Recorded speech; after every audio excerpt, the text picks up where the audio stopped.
ಕಿರಿಕ್ professor ಅಂತಾನೆ ಕರೀತಾರ ಹೇಗೆ ಅಂತ? ಕಲಾ ಸರಸ್ವತಿ ನಮ್ಮನ್ನು ಆಶೀರ್ವಾದ ಮಾಡ್ತಾ ಜನಗಳು ತುಂಬಾ ಆಶೀರ್ವಾದ ಮಾಡಿದ್ದಾರೆ. ಹಾಗಾಗಿ ಆ ಪಾತ್ರ ಜನಕ್ಕೆ ರೀಚ್ ಆಗಿದೆ.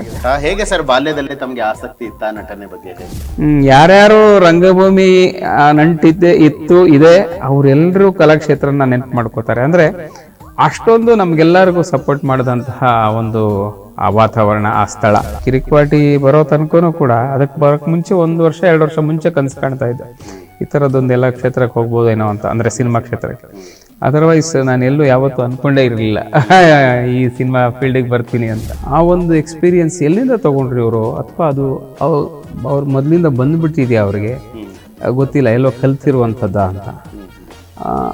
ಅಂದರೆ ಪ್ರತಿಯೊಬ್ಬ ನಟನನ್ನು ನೋಡಿ ನಾವು ಈ ಥರ ಆಗಬೇಕು, ನಾವು ಮಾಡಬೇಕು ಅಂತ.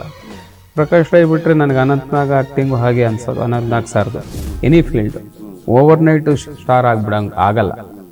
ಪ್ರತಿಯೊಬ್ಬರ ಹಿಂದೆನೂ ಆ ಶ್ರಮದಿಂದ ಬಂದು ಒಂದೊಂದೇ ಮೆಟ್ಲು ಹತ್ಕೊಂಡು ಬಂದ್ರೇ ಅದಕ್ಕೊಂದು ಆ ಫಲ ತಗೊಳ್ಳೋದಕ್ಕೆ ಖುಷಿ ಇರುತ್ತೆ ನಿಮಗೆ.